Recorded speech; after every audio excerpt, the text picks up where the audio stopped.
जैसे मेड़ो लखुंदे। अच्छा हाथी रहते पागल हो गए, राजा लगिरा के जंगल के ओर में चले गए। रागी भाजी क्या मन लगेगा, राजा मन में विचार करने लगे, देख तो नित प्रतिदिन हाथी में सवारी होके मैं जाता हूँ आज तक के कोई न कहीं नहीं हुई। आज गिरतपुर के बस्ती के मेड़ों में पहुँचे हम। ये हाथी कैसे जंगल में भगा गए? क्या हो गए है भैया? राजा रहते रागी भाई आज वहाँ पर से रेंगत आज गिरतपुरी बस्ती में पहुँचे। वो महंगू बाबा के घर में आवन लगेगा। महंगू दास बाबा के घर में जावे। हाँ बाबा चंदन के पलना में आज बाबा जी हवे इतनी आज सुंदर से सूर्य रूप लेकर के वहाँ पर में चलने लगे। राजी भाई राजा रहा तो चंदन के पलना में घूम घूम के आवर भावर बालक लत देखे लगे। लक्ष्मण सिंह राजा देख के कथे अतका बड़ राजा कहत लगे लक्ष्मण सिंह राजा। सही बात है जी। आज तक के जीवन में मैं ऐसा बालक नहीं देखे हूँ, ऐसा दिव्य रूप नहीं देखे हूँ। रागी भाई देखे आओ नहीं देखे आओ बाबा। तब ये लड़का जय जयकार हुआ थे गिरतपुरी गांव में। का थे बाबा? का कहा थे? हे मैं तो लूरी लूरी लागव पाँव ए बिराजा मोरे आंगनिया। मैं तो लूरी लूरी लागा तोरे पाँव बिराजा मोरे आंगनिया। ए मैं तो लूरी लूरी लागव पाँव बिराजा मोरे आंगनिया। मैं तो लूरी लूरी लागा तोरे पाँव बिराजा मोरे आंगनिया। ये बिराजा मोरे आंगनिया हो, बिराजा मोरे आंगनिया। ये बिराजा मोरे आंगनिया हो, बिराजा मोरे आंगनिया। ये बिराजा मोरे आंगनिया हो, बिराजा मोरे आंगनिया। ये बिराजा मोरे आंगनिया हो, बिराजा मोरे। मैं तो लागव पाँव बिराजा मोरे आंगनिया। मैं तो लूरी लागा तोरे पाँव बिराजा मोरे आंगनिया। मैं तो लूरी लूरी लागव पाँव बिराजा मोरे आंगनिया। मैं तो लूरी लागा तोरे पाँव बिराजा मोरे आंगनिया।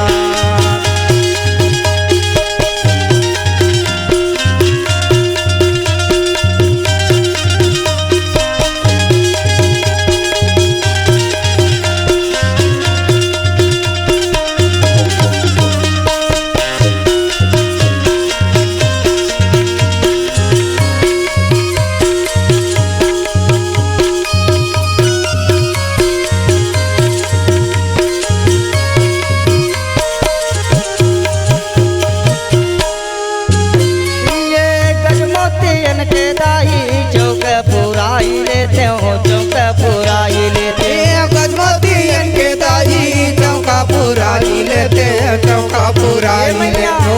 गजमोतियन के दाई चौक पुराई लेते हो, चौक पुराई लेते।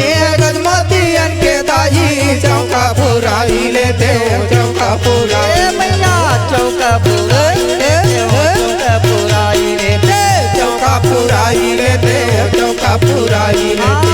चौक पुराई लेते हो, चौक पुराई लेते, चौका पुराई लेते हो, चौका पुराई। मैं तो सुन कर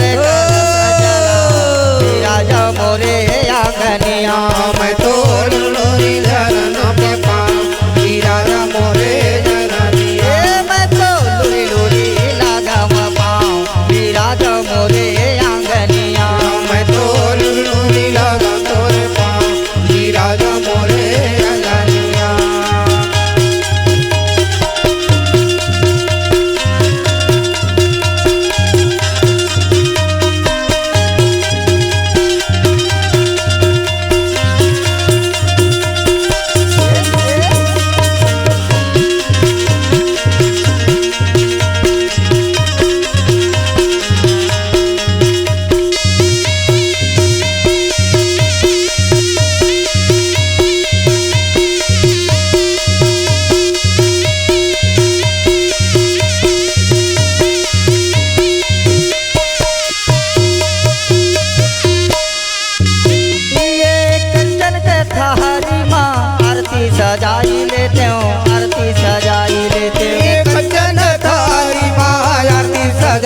लेते आरती सजाई लेते ये कंचन थाली माँ आरती सजाई लेते हो आरती सजाई लेते ये कंचन थाली माँ आरती सजाई लेते आरती सजाई भैया आरती सजाई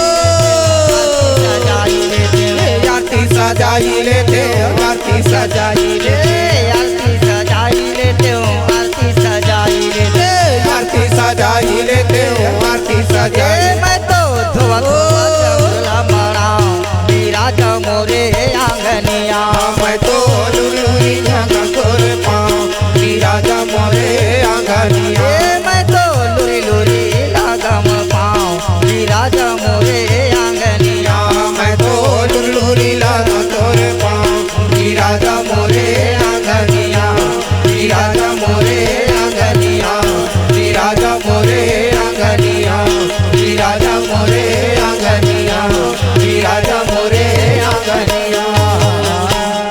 याद देख तो संत भाई लक्ष्मण सिंह राजा रहे तुम देख करके वहां पर मैं बालक आज मोहित हो गए चकित हो गए।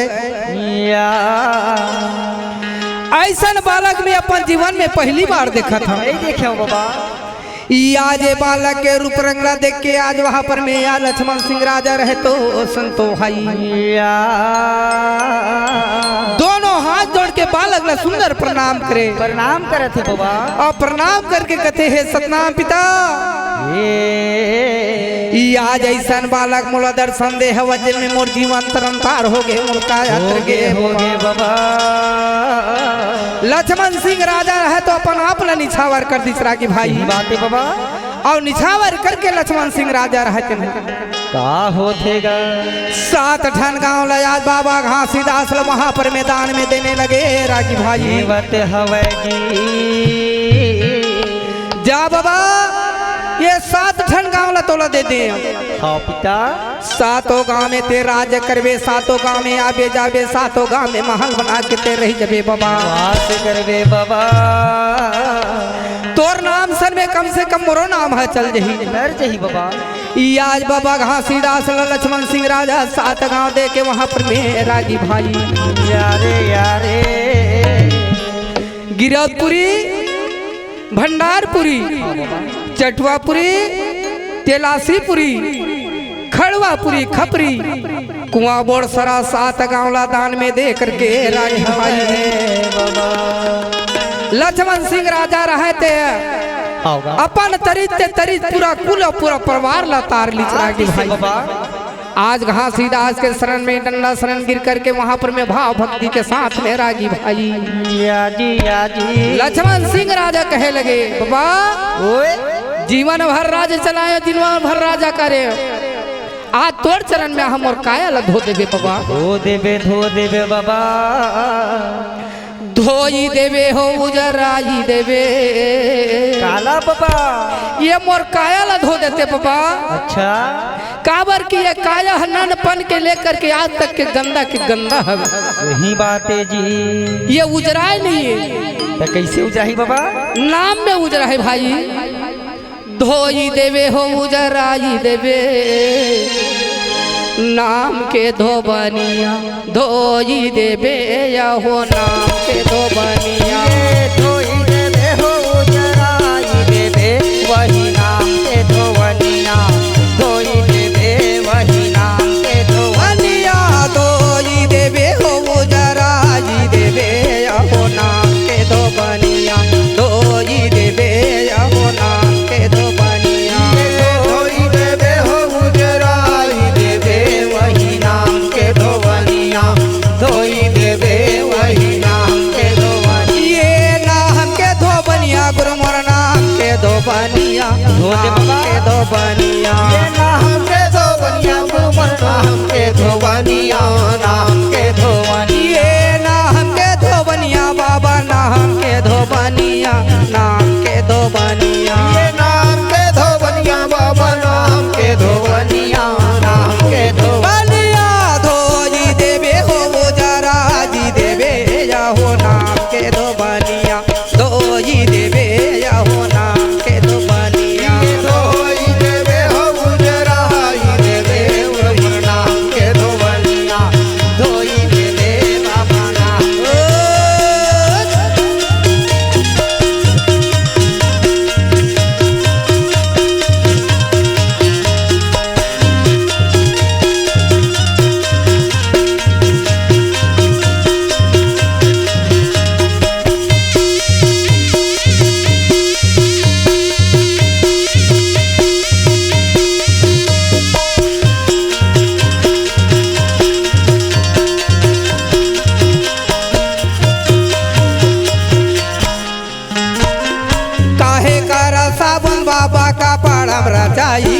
का पाणम रचाई रे। काहे कर साबुन बाबा का पड़म रचाई रे, का पड़म रचाई। ये काहे कारा साबुन गुरमोर का पाणम रचाई बेगा का पाणम रचाई रे। काहे कर साबुन बाबा का पड़म रचाई रे, का पड़म रचाई। ये काहे कारा पखरम गुरमोर का पाणम का चाई बेगा का पाणम का चाई रे। काहे कर पथरम गुरमुर का पड़ा रचाई रे, का पड़ा रचाई। हाँ काहे कारा पखरम गुरमोर का पाणल का चाई बेगा का पाणल का चाई रे। काहे कर पथरम गुरमुर का पड़ल का चाई रे, का पड़ल का चाई। ए बाबा का पाणल का चाही बेगा का पाणल का चाही रे। का पड़ल का चाई रे, का पड़ल का चाई। का पाणल का चाही बेगा का पाणल का चाही रे। का पड़ल का चाई रे, का पड़ल का चाई। ये काहे कारा गंगा बहाई देवे अहो नाम के धोवनिया दोई देवे अहो नाम के धोवनिया। दोई देवे हो उजराई देवे वही नाम के धोवनिया, दोई देवे वही नाम के बलिया दोई देवे हो उजरा जी देवे अहो नाम के धोवनिया दोई देवे अहो नाम के धोवनिया। दोई देवे हो उजराई देवे वही नाम के धोवनिया, दोई देवे वही नाम के।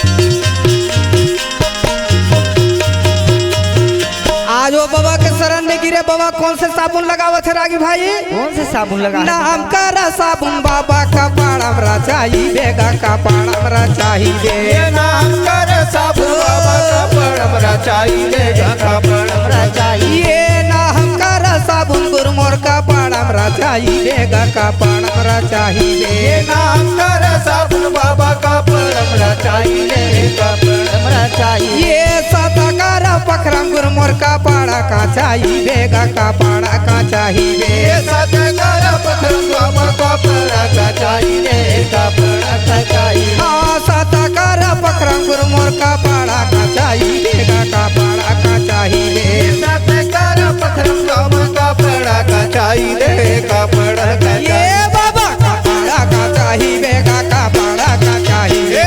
का पड़ा का चाई रे, का पड़ा का चाई। बेगा पाड़ा का चाही बेगा का पाड़ा का चाही रे। का पड़ा का चाई रे, का पड़ा का चाई। ये नीरमाला जाला बहाई देवे अहो नाम के धोवनिया दोई देवे अहो नाम के धोवनिया।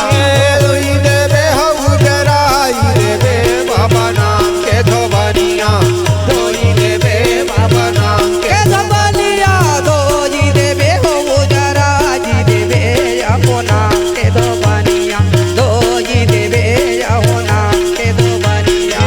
धोई देवे हो उजराई देवे बाबा नाम के धोवनिया, दोई देवे अहो नाम के धोवनिया दोई देवे अहो नाम के धोवनिया दोई देवे अहो नाम के धोवनिया दोई देवे अहो नाम के धोवनिया। ये प्रकार के या देख तो रागी भाई लक्ष्मण सिंह राजा रहते थे बाबा का कहते बाबा? या तोर शरण में आए हम मोर काया धो दे मोर तमला धो देते बाबा। ये जीवन के मुक्ति बना देवे बाबा।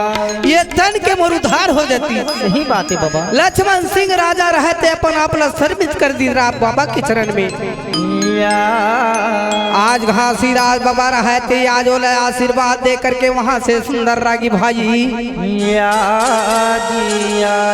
लक्ष्मण सिंह राजा रहे तो आशीर्वाद पाके अपन घर में चले आगे। बाबा महंगोदास माता अमरावती रहते सुंदर अपन घर में सुख से जिंदगी जीने लगे। मोर दायित्व हो जिंदगी व्यापन करत है बाबा। कुछ दिन के बाद में होगा सावन भादो निकल गए, कुंवार के महीना आगे रागी भाई। हाँ बाबा कुंवार महीना में का मनाथन रागे? का मनाथन बाबा? पितर मनाथेगा, सही बात है। हमर झुमका मास्टर बामत करते बाबा। हो एकर उल्टा चलते। हो ई आज कुंवार महीना में जब पितर मनाथन घरों घर में एक कम से चालू होते 15 दिन ला बड़ा सोहारी बात राम थे रागी भाई। राजी राजी गिरौदपुरी के संत भाई मन कथे महंगुदार सुना था। बता दे भैया। हम अंतोला नेवता देथन जी काय के भैया? पितर भात। अच्छा जी एक कम के दिन के चालू है 15 दिन लाते आबे बाबा हमार घर में घूम घूम के ते पितर भात बड़ा सोहारी खा लेबे खा लेबे भैया। महंगो दास बाबा कथे या संत मन मोर घर में आहो मोला नेवता दे बता कावर तुहर घर में नहीं जाऊं जी। कोई बात नहीं मैं आ जाऊं तुहर घर में पहुंच जाऊं। महंगो दास बाबा रहे तेन रागी भाई 15 दिन ला बड़ा सोहारी भात कूद कूद के खाए हुए। आए हवेगा सब संत घर ला काकरो घर नहीं छोड़े जब का पितर माने सब संत बुलैस होकर घर में आदर के साथ में महंगो दास बाबा। आज महंगो दास बाबा रहे तो 15 दिन ला बड़ा सोहारी खाए हुए रागी भाई। या ये कार्तिक के महीना आज नवा दाना वहाँ पर मेलू आगे रागी भाई। आज महंगो दास कथे देखतो जब रौती आज संत मन घर में जाके सुंदर भोजन खावा। हाय हवा नारी ये कर उधार न छूटे लगी। छूट जाते नारी। काकरो घर ला नमक लावे तो नमक की उधार नहीं रखना चाहिए। बातें बाबा। साग लावे तो साग की उधार नहीं रखना चाहिए। भात लावे तो भात की उधार नहीं रखना चाहिए। नहीं रखना चाहिए कहा से बाबा। ये संत भाई मन घर 15 दिन रखा हम रौती। ये संत भाई मन ला पानी पसिया जैसे बनती महू भोजन करा देते हैं। जय हो जय हो। वो खा होते ना उधार है छुटा जाती। सही बात है बाबा। ई अमरावती माता रहे महंगो दास के बात ला मान के कथे का होई पति देव का होई राजा। यारे यारे सही बात ला बतावा था। संत ला भोजन खिलाए में ये तो हमारे सौभाग्य की क्या बात है ना भाई। एक उधार ला हमला छूटना जरूरी है। महंगो दास बाबा रहते सुंदर या संत मनला बुला करके कहने लगे देखो संत भाई हो तुम्हार घर में 15 दिन ला बड़ा सोहारी भात खा हो तब मोरो घर आके तुमने एक बियारी पसिया पी लेते हो प्रसाद समझ के भोजन पा लेते हो संत भाई। संत भाई रहते मोनो समय कहे लगे कोई बात नहीं महंगो दास हम तो घर जाके भोजन पा लेबो भैया। चिंता मत कर महंगो दास से कर लिए तेरी निमंत्रण देते बिल्कुल आबो महंगू। ऐसे आज उस समय संत भाई रहे थे मन आज महंगो दास बाबा ला तैयार हो गए रागी भाई। तैयार हो गए है बाबा। महंगो दास अमरावती माता भी तैयार हो गए। होगा कार्तिक महीना में ना माता ना आवे तो महंगो दास बाबा आज मिलकुल के सब संत भाई मला बुला करके रागी भाई अपन घर में सुंदर 56 प्रकार के भोजन बना करके रागी भाई। हाँ बाबा। संत मल्ला बुलाने लगे चलो संत भाई हो मोर घर में तुमन भोजन पाले हो बाबा। सब संत भाई रहे तो महंगो दास बाबा के घर में आगे बाबा।